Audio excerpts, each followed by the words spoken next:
Bom dia a todos. Eu acho que a gente já pode passar para as apresentações, né, dado o adiantado da hora. A ideia, novamente, a gente apresentar esses resultados da PIDAD Candangolândia. Eu acho que é um momento de muito orgulho para a gente, na DIEPS, de poder apresentar esses dados. A gente, tradicionalmente, tem a apresentação da DEURA, que contextualiza a região administrativa, e depois a gente passa para os dados. Então, eu acho que poderia passar a palavra para o Aldo, e depois a gente passaria, a Iracy vai fazer a apresentação hoje, e depois a gente montaria a mesa para o debate, possivelmente com a presença do administrador aqui. Obrigado.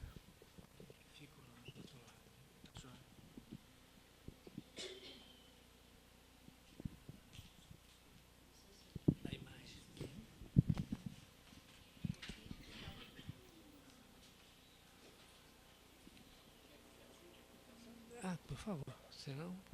Bem,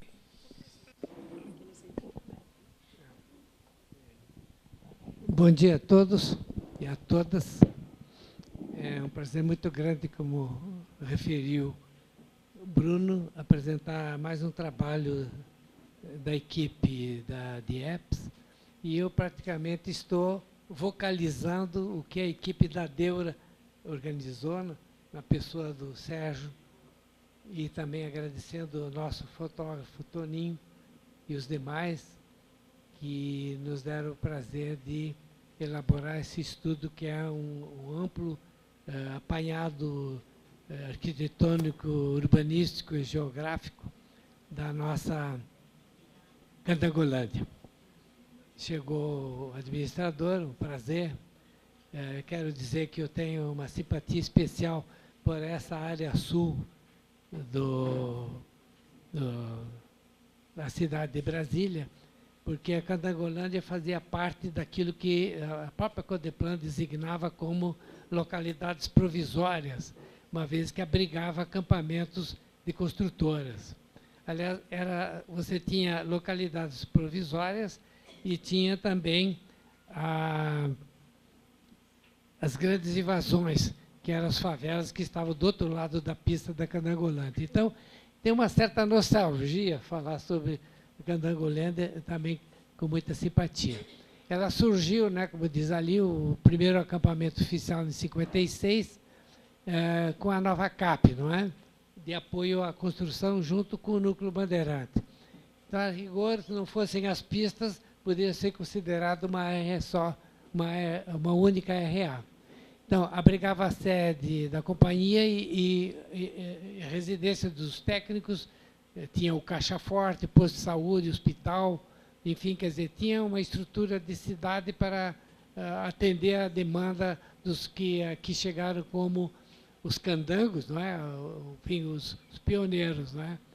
Tinha escola para filhos de moradores, como aqui a administração, a escola virá daqui a pouquinho no outro slide. Bom, em 59, com a transferência da Nova Capa para o plano piloto, a Candangolândia passou a ser chamada o apelido de Velha Cap, que depois também se perdeu com o nome definitivo, né?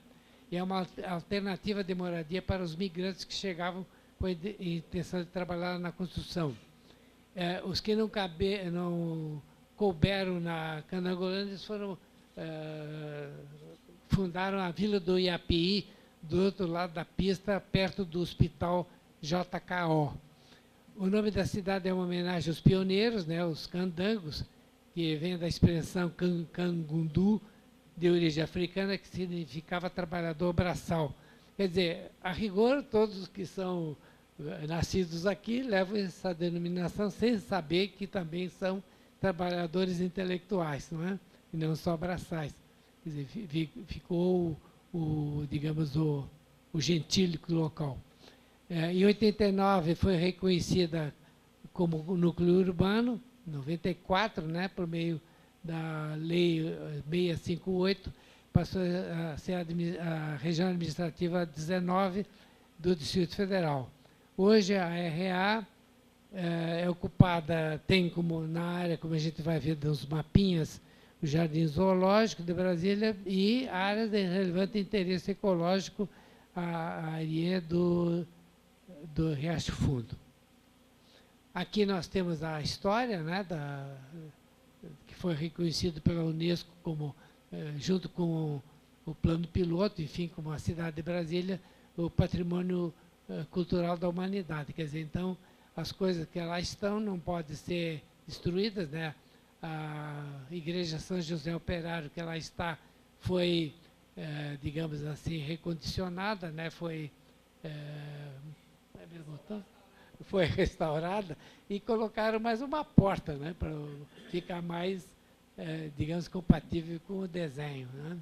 Bom, então, a Candangolândia está na poligonal do tombamento, que impõe limites de crescimento da RA. E mesmo porque ela está circundada por vias que impedem que ela cresça para qualquer lado, né? A menos que destrua o parque ecológico, que é proibido por lei. Bom, então ela foi um berço dos pioneiros, guarda monumentos como a primeira escola da mãe do Juscelino, né, Júlia Kubitschek, a primeira igreja, né, como eu falei, e é onde foi realizada a primeira missa em 1957, né, em local fechado. Aqui você tem, no Papa Geral, onde está localizada, quer dizer, ela está bem na parte sul do plano piloto, um lugar estratégico. Faz parte, né, da unidade de planejamento da UPTI 1, não é, que é o centro da metrópole, não é? E junto com outros locais que são o plano piloto, né, que eu peço que depois corrija, né, porque tem uma lei designando a RA1 como plano piloto. O Cruzeiro, Sudoeste e Octogonal. Então, quer dizer, uma área importante junto com a Candangolândia no conjunto geral da cidade de Brasília. Aqui está ela, né, em mapa. Vocês veem, as poligonais aqui são bem definidas por vias, não é? A parte urbana aqui está, a ocupação 57, acredito que 57, 58, essa parte mais escura, não é? Onde estavam as companhias as companhias construtoras, né? Os galpões, etc. E também junto sempre tinha habitações dos que estavam construindo o plano de piloto, por exemplo, essa área menos escura aqui, e mais adiante tem aqui o zoológico, enfim, e aqui uma área mais nova de ocupação recente que precisa ainda ser regularizada. Aqui está a ocupação territorial, a posição dela com certo destaque, né, nesse mapa, ali também, não é? Candangolândia, aqui você tem o zonamento territorial, a zona urbana é toda a Candangolândia, e aqui, de acordo com o PDOT, você tem como é que está a questão, a evolução da área urbanizável, que ainda está aqui em amarelo, não é? Que são 231 hectares, consolidada, a parte central, não é? Apenas não chega a 35% da ocupação, né? Urbanizável ainda tem 112 hectares, 16%, e grande parte, quase 50% da área da Candangolândia é área não urbanizável. Como vocês veem aqui em verde, vocês têm o Parque Ecológico da Candangolândia, em verde mais claro, e em verde mais escuro a área do Riacho Fundo, como eu falei.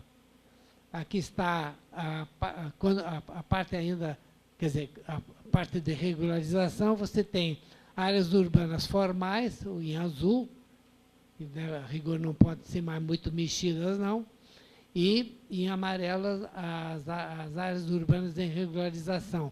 Então, as áreas formais são 206 hectares, quer dizer, 89% da área do território urbanizado, não é? E a área de regularização 10% apenas. A área de regularização urbana ainda, você tem um conjunto de não contemplado como área de regularização pelo PEOT, que está, bom, está difícil ver no mapinha, mas vai lá.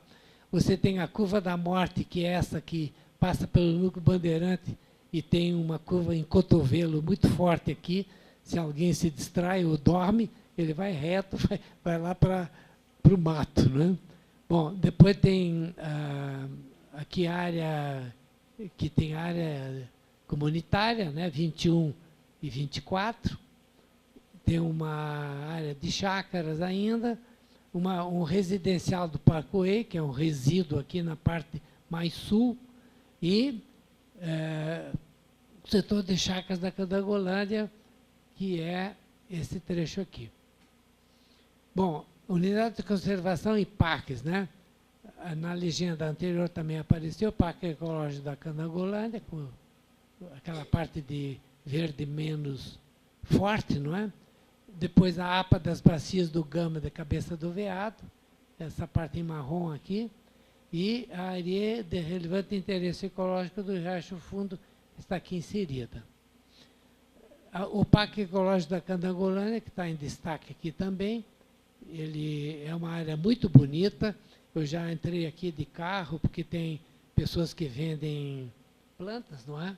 E que é uma coisa que tem que ser preservada, porque é uma área muito úmida, de conservação de um... Você tem dois tipos de cerrado, o cerradinho, que está aqui mais na borda, né? E o cerradão aqui com plantas de porte, não é? Então, acho que Brasília vai ter aqui um certo pulmãozinho que serve a Candangolândia, mas a cidade inteira mesmo, porque você tem aqui o Riacho Fundo e o Vicente Pires, né, que vão desaguar no lago. Então, quer dizer, a Candangolândia toda tem uma representação muito simpática da parte ecológica da cidade. 53 hectares, não é? Na legenda aqui é a bacia do Paranoá, que tem os córregos do Guará. Aliás, eu falei Vicente Pires, mas é o Guará, que traz também o Vicente Pires. E o Riacho Fundo. Os equipamentos públicos estão bem representados aqui, que é a educação em azul, e em vermelho a saúde, e em verde a segurança. Como o núcleo urbano é pequeno, é fácil de qualquer desses equipamentos ser acessíveis a pé. O equipamento público de educação, aqui está com foto do Toninho, o Centro de Referência em Educação, e o Centro de Ensino Médio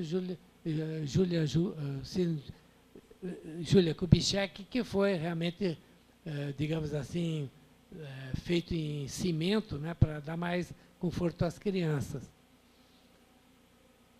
O equipamento de saúde é esse centro de saúde, que é bastante avantajado, né, quer dizer, deve atender bem a população local e de outros lugares também. A segurança está representada pelo posto policial e pelo dois postos policiais, da 25 BPM e aqui Polícia Civil. Enquanto que muitas cidades do Brasil inteiro querem ter rede de água potável, Candangolândia é beneficiada com 100%. Em seguida, a rede de esgoto, como não podia deixar de ser, tem um resquício ainda de esgoto a construir na cidade, que deve ser apenas 3,1%, que é pouca coisa, que tem fossas sépticas e fossa rudimentar ainda. Mas 96% é bastante para qualquer cidade brasileira. A rede de água está bem que era antes. A rede de energia também distribuída na cidade, toda a cidade é contemplada com 100%. Aqui você tem o sistema viário, que como o local não é avantajado, então você tem vias de acesso de atividades, não é? E as vias secundárias que penetram no tecido urbano de uma maneira bastante que contempla toda a cidade. O transporte urbano entra totalmente na Candangolândia e também serve para fazer a circulação em direção a qualquer lugar da cidade, principalmente para o plano piloto. Tem duas linhas para o plano piloto. Aqui, uma tendência que a gente está captando em todas as localidades, que é uma tendência à verticalização. O gabarito deve ser limitado, né, em função de ser um lugar de preservação dentro do plano de preservação do plano piloto. Você tem na Candangolândia apenas 12,71% de apartamentos e kitnets, aqui representados, com as fotos que o Toninho Leite tirou. O Guará tem 51%, o Lago Sul 0,5%, né? O Núcleo Bandeirante já tem mais kitnets e apartamentos, e o plano piloto que tem quase 90%. Aqui também tem áreas residenciais, mostrando também apartamentos e casas no térreo, não é? Que está bem distribuído na cidade. E residências geminadas, porque o espaço é exíguo, assim como no Núcleo Bandeirante. Aqui tem o comércio, que também é geminado, né? Está todo ele bem distribuído ao longo da via, e está bem representado, tem praticamente o básico que uma cidade necessita.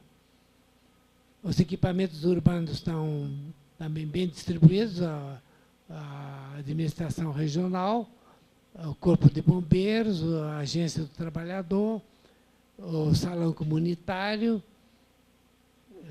aqui com bastante faixa chamando para alguma atividade, e os CRAS, não é? Junto com um batalhão de polícia ambiental devido à grande área de preservação que o Candangolândia tem. E aí, aqui você tem esporte e lazer, o campo de futebol, tem centro de lazer com praça do Bosque, não é? Uma pista de Cooper, um lugar para os jovens exercitarem skate, um parque infantil, e, pelo visto, bem representados. O administrador está de parabéns, porque nem toda a cidade tem aspectos para esporte e lazer tão bem preservados. Aqui você tem uma PEC, né, exercícios físicos. E aqui as praças, que também parecem, como diz o texto, bastante limpas, né, bem preservadas. Pena que o Tonino captou pessoas, não é? Às vezes, quando eu tiro fotos da cidade e mando publicar, mas como não há pessoas em Brasília, quer dizer, sempre a gente publica, fotografa em fim de semana, quando não tem, no caso do plano piloto, quase não tem ninguém nas ruas. Então, aqui você tem a Praça do Bosque, a Praça do Estudante, que, aliás, tem umas pessoas aqui, a Alameda dos Pioneiros, uma bela homenagem, não é? A Praça da Bíblia e a Praça dos Estados, que deve ser para algum show, alguma coisa, não é? E a Praça de São José Operário, próximo da igreja. O Jardim Zoológico merece um destaque, porque também ele é componente importante para o turismo da Candangolândia, não é? E aqui você tem a entrada do Jardim Zoológico, um belo felino aqui, que eu falei para o Sérgio, bem que gostaria de estar brincando com ele, né? Eu gosto muito dessa bicharada, que são muito simpáticos, mas muito ferozes, né? O elefante, né? Como é que é mesmo o nome do elefante? Ele tem um... Hã? Nélia? Bom, aqui você tem mais um espaço do Jardim Zoológico. Aqui você tem uma praça onde você tem símios, né? Aquele casal de bichinhos tão simpáticos que sempre aparecem na televisão, e uma ilha em que também os bichos frequentam. Bom, então era isso. Agradeço a atenção de vocês, obrigado pela presença do administrador. Eu passo a palavra de volta para o...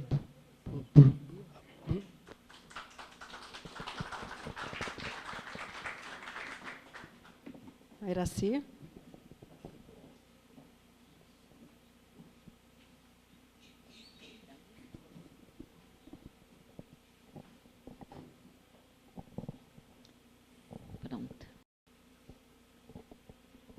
Bom dia a todos e a todas. Obrigada pela presença. Seu administrador já esteve conosco outro dia, né, no Bandeirante, agora novamente. Muito obrigada.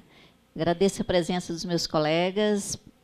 Quero agradecer a presença da equipe da PIDAD, que eu pedi para vir. O pessoal sempre quer ficar trabalhando, mas Então, a turma ali do Fora Piedade e a PED aqui representada. Muito obrigada. E dos colegas da DIEPS e convidados. Como vocês viram, a Candangolândia é uma gracinha. Tem umas praças tão bonitinhas, tão gostoso, dá vontade de morar lá, né? É bem tranquilo. O mapa, como já mostrou, não tem necessidade.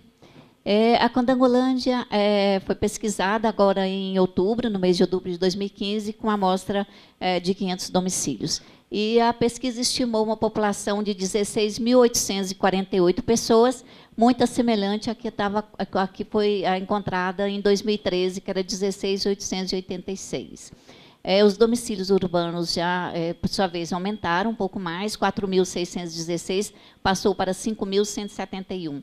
E a renda domiciliar, em 2015, foi da ordem de R$ 4.549, um pouco inferior à que foi apurada para 2013, que era de 4.754. Por sua vez, a per capita apresentou um leve acréscimo, passando de 1.321 para 1.461. E ao que se observa é que o número médio de moradores por domicílio decresceu bastante. Nós tínhamos 3,66 pessoas por domicílio e baixou para 3,26 pessoas. Os analfabetos, que representavam 1,94, passaram para 1,60, um ponto positivo. E o nível superior, por sua vez, passou de 10,88 para 15,90, um aumento expressivo no grau de instrução. O percentual de automóveis, que era de 67,50%, passou para 75,40%. TV por assinatura aumentou bastante também, 10 pontos percentuais, passando de 42% para 53%. E o índice de Gini passou de 0,429 para 0,445, denotando um pouco mais de desigualdade de renda entre os habitantes. Comparando os dados com as outras regiões administrativas que já publicamos até o momento, a população de Candangolândia é pequena, das que nós divulgamos até então, ela está em terceira posição, ela é maior que a Fercal e que o Varjão, porém menor do que todas as outras até publicadas. E ela mostrou uma taxa de crescimento negativa de menos 0,11%, ou seja, ela permaneceu mais ou menos estável nesses 2 anos, não houve muito acréscimo. A população de nível superior, como eu disse, passou de 10,9 para 15,9, mostrando um acréscimo de 5 pontos percentuais. Entre as publicadas até o momento, foi a que apresentou o maior percentual de aumento no nível superior. É uma região que realmente a instrução está sendo valorizada. Nas outras regiões, você observa aí, você tem aqui 2 pontos percentuais, aqui 1 ponto percentual, um ponto percentual, e aqui 2, quase 3. Candangolândia foi que apresentou o maior número de pontos percentuais em relação aos demais, como eu já disse, 5 pontos percentuais. Crianças de 6 a 14 anos, felizmente, nenhuma fora da escola. Aqui tá. Tem que ter força. Em relação aos postos de trabalho, a maioria da população, em 2013, trabalhava aqui no plano piloto, 52%, teve uma leve queda, passando para 49%. E também, na região administrativa, eram 18%, passou para 17%, ou seja, as pessoas diminuíram percentualmente pouco, mas diminuíram em relação ao trabalho no plano piloto e na própria Candangolândia, trabalhando em outras regiões administrativas e, em alguns casos, em muitas delas, que são os casos dos biscateiros. E é a região que apresenta o menor percentual de pessoas trabalhando na própria região, que é apenas 17%. Todas as outras publicadas até o momento são superiores, que tem menor aqui, a próximo a ela é o Riacho Fundo 2, que tem 20%, e o Varjão também com 21%. Mas entre as regiões, até o momento, é que oferece o menor percentual de postos de trabalho. Estou treinando aqui, porque o negócio não está fácil hoje, não. Opa, agora foi demais. Ele está durinho. Hoje eu reclamei com o Toninho de manhã, que estava tendo que fazer força. É melhor. Ele está bem durinho. Tem hora que vai, melhora ele. Em relação à renda, é uma renda média baixa, semelhante abaixo, superior a algumas e abaixo de outras que já foram divulgadas. Ela é semelhante, mais ou menos, à renda do Gama. Essa parte para preliminar, acho que ainda dá. Está dando, mais ou menos semelhante à renda do Gama. E um ponto positivo na região também é que os assalariados sem carteira de trabalho diminuíram, eram 3,63, passaram para 2,90. Próxima. Em relação à escolaridade, observou-se que existe 58% das crianças de 0 a 14 anos fora da escola, ou seja, fora da creche. É uma situação que vem ocorrendo em todas as regiões administrativas que nós estamos pesquisando. Nós estamos vendo a necessidade que as mães estão tendo de creche em todas as regiões administrativas e não só lá na Candangolândia. Como o número da população é pequeno, você tem também um número pequeno de crianças, que é 372, que representam 58%. Entre 5 e 6 anos, apenas 10 crianças estão fora da escola, que representa 4%. De 7 a 17 anos, 98% frequenta escola, bastante positivo, e são 2.524 pessoas, e 52 não estudam. As crianças de 6 a 14 anos, conforme já disse, todos estão na escola. Entre 18 e 25, 39% estudam, destes 25% fazem faculdade. E aí se observa que está crescendo realmente o percentual de nível superior. Na faixa etária acima de 25 anos, apenas 5% frequenta a escola. E na parte adulta, não se observa muito interesse para a volta aos bancos escolares. A escolaridade da população de Candangolândia concentra-se na categoria dos que têm nível médio completo e fundamental incompleto, com 28% em cada uma das duas categorias. Próximo. Mostrando aí a escolaridade com corte acima de 25 anos, observa da mesma forma o percentual representativo do médio completo e do fundamental incompleto, vindo depois o superior incompleto. Próxima.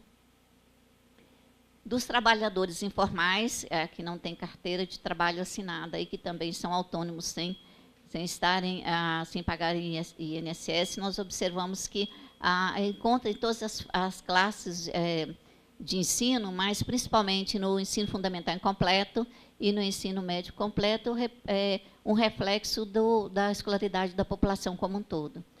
Próxima. A PIDAD perguntou o acesso à internet da população. E observou-se um percentual bastante significativo, 92% dos estudantes, dos jovens de 15 a 29 anos usam internet, e da população como um todo, 73,54%, uma situação semelhante às regiões de renda mais alta, ou seja, tem um excelente acesso. Próxima. A população ocupada com ensino fundamental incompleto trabalham principalmente em Candangolândia, 27%, e 21% no plano piloto. Próxima. Já no nível superior, se vê uma situação diferente, o que ocorre em todas as outras regiões. Aqui no plano piloto concentram as ocupações de melhor qualificação e de mais renda. Então, 62% das pessoas que têm nível superior lá na Candangolândia e que trabalham aqui no plano piloto. E lá na Candanga, 13%, em outras regiões, e 21%, 3,90% em vários locais, que é o caso dos biscateiros. Próximo. O nível de escolaridade segundo o modo de transporte para a ida ao trabalho, o automóvel, que é o verdinho, fica mais representativo para quem tem nível superior, que é o que é natural, porque receba um salário melhor e pode ter acesso à utilização do automóvel. Ônibus está principalmente no ensino fundamental incompleto e ensino médio completo. A pé, uma representatividade pequena no nível superior e um pouco maior aí no ensino fundamental incompleto. E aí, provavelmente, quem mora na própria Candangolândia, claro que pode ir de pé, dos outros lugares fica impossível. Próximo. O local de trabalho, novamente, segundo o modo de transporte. Então, o automóvel, no caso agora é o vermelhinho, que é mais representativo para quem vem trabalhar no plano piloto e em outros locais, e na Candangolândia, como se observou um pouco mais atrás, o a pé é o que mais se observa, porque como a Candangolândia não é uma região muito extensa, então fica mais possível as pessoas poderem se deslocarem a pé. Próximo. Questão da vulnerabilidade, que também foi levantada na pesquisa, que representa domicílios com renda per capita de até 1/4 de salário mínimo. No caso da Candangolândia, por ser uma região pequena, só tem 93 domicílios nessa situação de vulnerabilidade. E a próxima, Ana, em relação a essa vulnerabilidade, mas em domicílios chefiados por mulheres idosas, que é uma situação um pouco mais complicada, nós temos apenas 72 domicílios. Próximo. Perguntou-se também para a população o que elas acham do policiamento, se existe policiamento próximo às suas residências. E o policiamento lá em Candangolândia está bem visto pela população. 75% acha que tem um policiamento e que ele está atendendo. E é muito superior a várias outras regiões que nós divulgamos, e ele é semelhante aí ao que tem encontrado um pouco mais do que Santa Maria, Riacho Fundo, que é mais ou menos semelhante, e abaixo apenas do Varjão. Só o Varjão que entende que a segurança lá é um pouco melhor do que na própria Candangolândia, mas, enfim, é muito bom. Próximo. Em relação aos domicílios ocupados em terreno regularizados e não regularizados, para ver a diferença que tem em relação à infraestrutura. Então, asfalto, calçada, meio-fio, iluminação pública, rede de água pluvial e esgotamento estão melhores representados nas áreas que são regularizadas. E um pouquinho mais abaixo, na faixa de 70%, nas áreas não regularizadas. E o esgotamento sanitário, aí, numa diferença mais expressiva, que apenas 23% tem esgotamento sanitário na área não regularizada, embora essa área não regularizada seja muito pequena em relação à área total, aos outros domicílios regularizados. A mesma pergunta para ruas arborizadas, jardins, parques, área de preservação, nascente de água, ciclovia, espaço cultural e a PEC, que é o ponto de encontro comunitário, e aí sempre se vê realmente a área não regularizada numa situação um pouquinho diferente da regularizada. Próximo. E pontos principais para fechar: o total de habitantes, 51% estão na faixa de 25 a 59 anos, é uma população adulta, jovem, e as crianças de 0 a 14 representam 15%, enquanto os idosos 18%. Ou seja, é uma região que o número de idosos já são mais expressivos do que o de crianças, e é mais expressivo do que acontece na média do DF, que é cerca de 25 de crianças e de 12 de idosos. Então, os idosos lá têm já mais uma representatividade maior. E os ocupados desempenham suas atividades predominantes no comércio. Se observou o comércio lá tudo organizadinho, né, professor? Mas, além do comércio na própria região, ele pode também trabalhar no comércio, no plano piloto e em outras regiões. E, em segundo, com 28%, e, em segundo lugar, os serviços gerais, 20%. E, só para fechar, o que já foi dito antes, o abastecimento de água e fornecimento de energia pela rede geral estão universalizados na região, pelo menos, como a pesquisa é amostral, pelo menos nos domicílios onde fomos visitar e fizemos a pesquisa, ele estava universalizado. Pode ter uma ou outra região que não tenha caído na amostra, que possa acontecer, mas, em princípio, já está universalizado. O serviço de limpeza urbana, esgotamento sanitário atende também a quase totalidade. assim como iluminação pública, ruas asfaltadas, meio-fio, calçada e rede de água pluvial, mostrando que é uma região pequena, que já está ali consolidada, sem grandes alterações, mas com uma boa infraestrutura, e, em alguns casos, melhor do que as outras regiões que já divulgamos. Eu agradeço a atenção, muito obrigada. A próxima divulgação, desculpa, é estrutural, dia 29. Obrigada.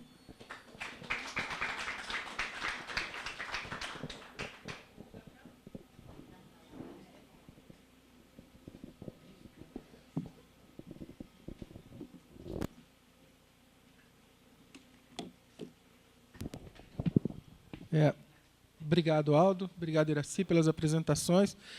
Eu queria agradecer também a presença do Roberto Piscitelli, do Rafael, da Agência Brasília. Acho que é o pessoal da DIEPS também, que eu esqueci de agradecer a todos da PIDAD. Eu acho que a gente passaria a palavra ao administrador, agradecer a presença dele novamente aqui, para você fazer suas considerações. Depois a gente podia abrir para perguntas. Eu acho que a gente pode fazer essa dinâmica, né? Obrigado. Bom dia a todos. É um grande prazer para mim estar aqui recebendo, né, esse resultado da pesquisa, representando a Canangolândia, que foi a cidade onde eu nasci, a cidade que eu tive a oportunidade de ver crescer, de ver se consolidar, e acompanhei essas transformações, tanto urbanísticas, sociais, políticas. Então, eu me sinto muito à vontade, né, para apreciar esses dados e parabenizar pelo trabalho que foi feito, o levantamento, que é um trabalho fundamental para a gestão administrativa da cidade, para a tomada de decisões, e para que nós possamos direcionar os recursos públicos, né, da forma que seja mais viável e que atenda melhor a população. A Condangolândia realmente é uma cidade pequena, que detém uma boa qualidade de vida, tem seus problemas também no que diz respeito à regularização de algumas áreas, a conclusão de urbanização de alguns pontos, né, problemas que todas as cidades têm, e que nós temos que trabalhar juntos pelas soluções. Mas, apesar de qualquer problema que nós venhamos a enfrentar, é uma ótima cidade, uma cidade que nos dá orgulho, né, de viver. Tem realmente, como o senhor Aldo nos falou, aquele ar de saudade, aquele ar de... a volta no tempo, né? A Canangolândia é como se fosse um museu a céu aberto, né? Nós temos monumentos que reportam anteriores à construção de Brasília, né? A Canangolândia é precursora da construção da capital. Então, eu tive a oportunidade de nascer em um ponto privilegiado, né? A vista da minha casa era a escola Júlia Kubitschek, de Madeira, que foi a primeira escola de Brasília. E a administração regional hoje funciona no prédio da Nova Cap, que foi a primeira edificação feita aqui, foi o escritório central da Nova Cap. Então, só me resta agradecer pelo trabalho, pelo empenho. Nós temos a noção da dificuldade que é realizar esse tipo de levantamento, né, as dificuldades que a gente encontra aí no campo, na rua. E então vocês estão de parabéns. E, em nome da população da Canangolândia, eu agradeço, tá, por tudo. Agradeço aos presentes aí que vieram para apreciar o trabalho. Então, obrigado a todos. Bom, obrigado, administrador. Eu ia abrir para perguntas, comentários. Se tiver algum.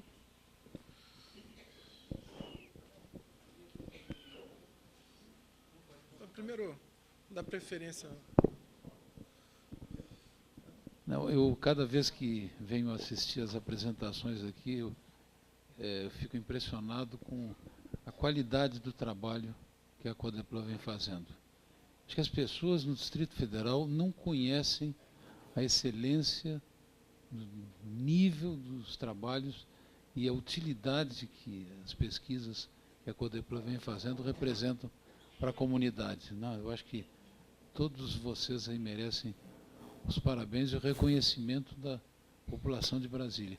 Não sei se muitos estados brasileiros têm uma empresa, uma instituição capaz de fornecer informações tão valiosas acerca das suas características, da sua composição, enfim.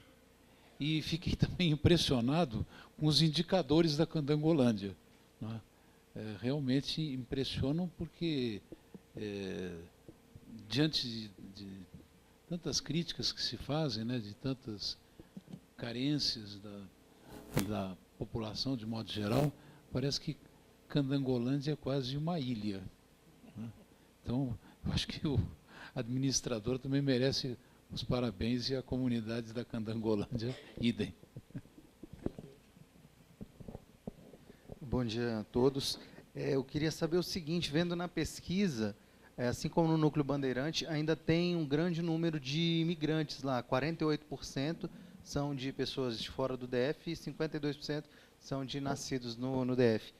Queria saber se assim, tem a distinção ainda, se essa maior parte é realmente de, como no Núcleo Bandeirante, de pessoas vindas do Nordeste, e também se isso ainda é uma característica lá ou se isso está mudando. Como que é a análise de vocês na questão da Candangolândia, que pelo histórico todo começou desde 1956, com acampamento provisório e tudo mais, e se isso tem mudado ao longo do tempo. Bom, mais alguma pergunta? Algum comentário?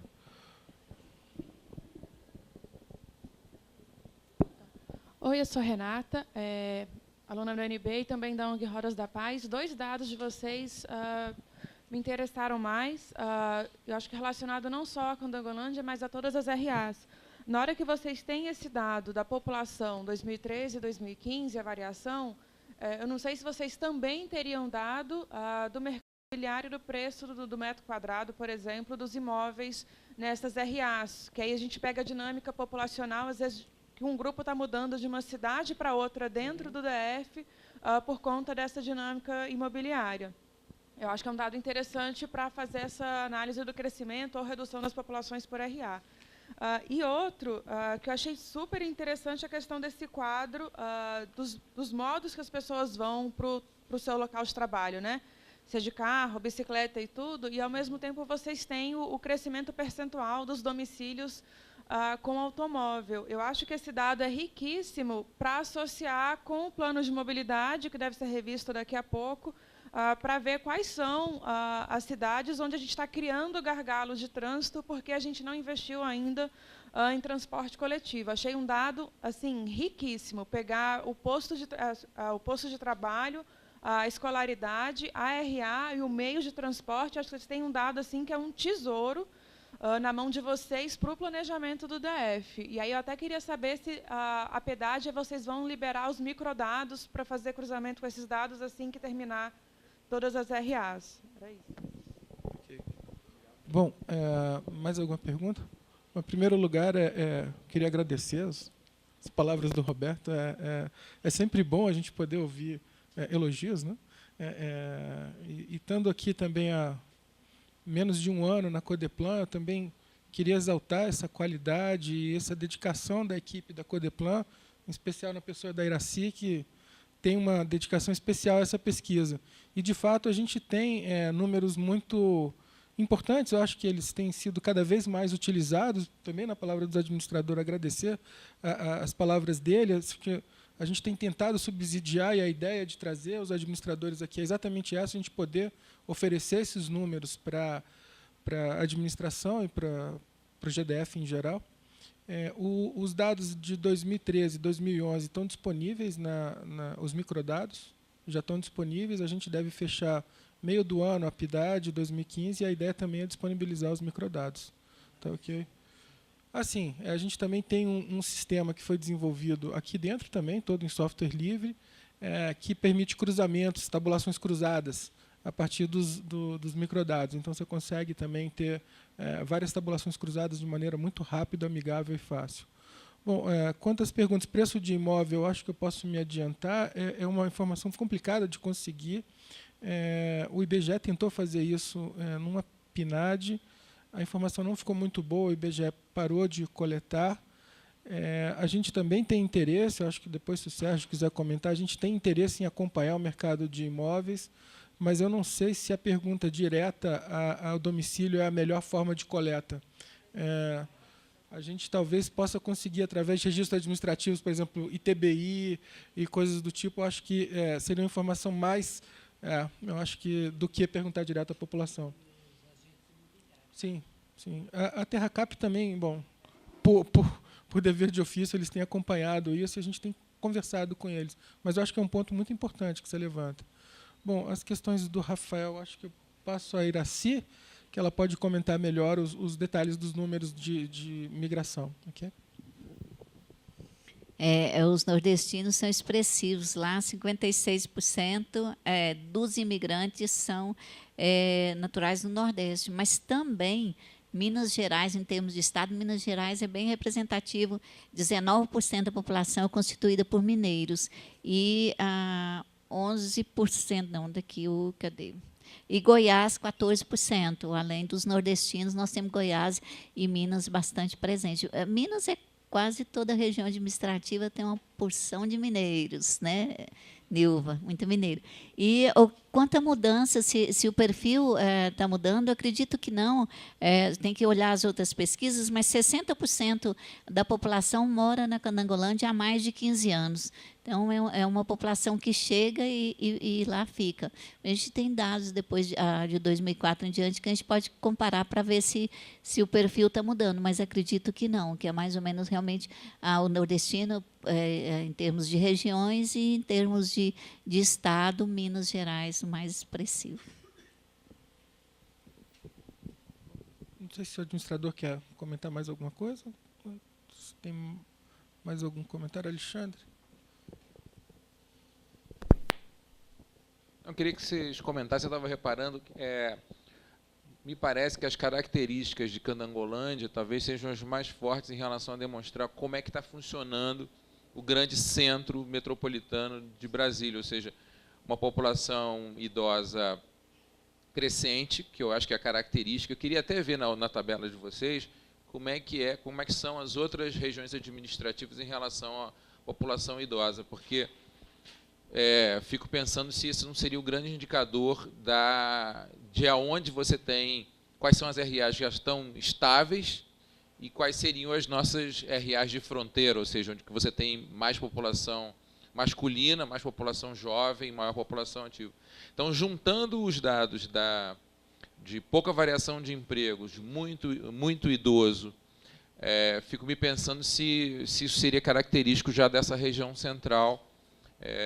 E aí eu fico com essa outra questão, ou seja, a grande da população como uma RA dormitório, mas que na verdade não é dormitório, ela está tão perto do centro que na verdade é o centro onde as pessoas moram ali, né? E aí o problema ali seria como a gente colocar mais atividades econômicas, ou seja, ampliar o centro para que aquela população que está nesse entorno imediato se desloque menos, né? E menos de carro, né? Bom, quer comentar mais alguma coisa, Aldo? Não sei se você tem reagir. Bem, como eu disse, Canangolândia é um lugar simpático e eu queria ressaltar, Iraci, que, como toda localidade do DF, o Piauí tem uma grande contribuição ao lado de Minas, sabe? E Goiás, né, que é bem no início, numa pesquisa que fizemos em 71, grande parte da população que nós detectamos era dessa periferia mais próxima e justamente os que tinham mais baixa renda. Então, quer dizer, talvez hoje isso não persista, mesmo no caso da Canangolândia, mas estados pobres que dão oportunidade às pessoas saírem para melhorar as condições de vida, eu acho que Brasília, em geral, e certas localidades em especial, no caso aqui da Canangolândia, abrigou, por exemplo, a Bahia, não é? Tem muito baiano em Brasília também. Então, quer dizer, eu acho que a migração foi o grande lance de Juscelino que consolidou a capital.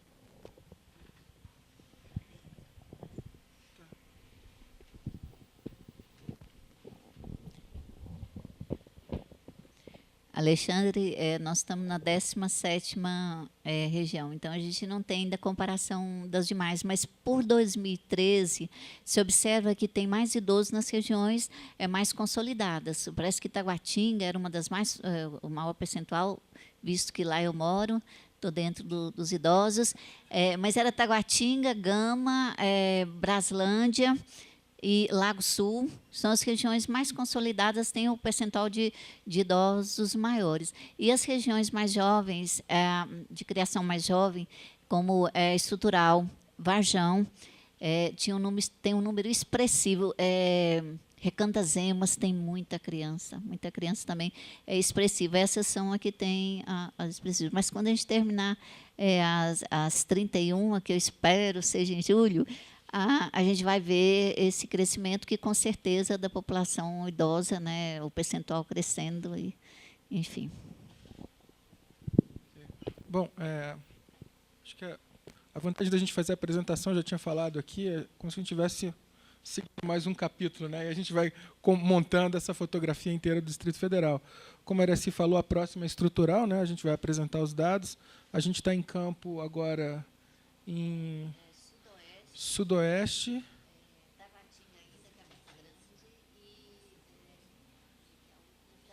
Jardim Botânico. A gente está no campo agora. Bom, se alguém calhar de cair na nossa amostra, por favor, recebam bem os pesquisadores. É muito importante para a gente ter essa informação. Bom, queria agradecer de novo a presença do administrador, agradecer a presença de todos e convidá-los para a próxima apresentação. Quinta-feira a gente tem a apresentação do IDECOM, do Índice de Desempenho do Distrito Federal, do 4º trimestre. Okay? Então, estão todos convidados também. Obrigado.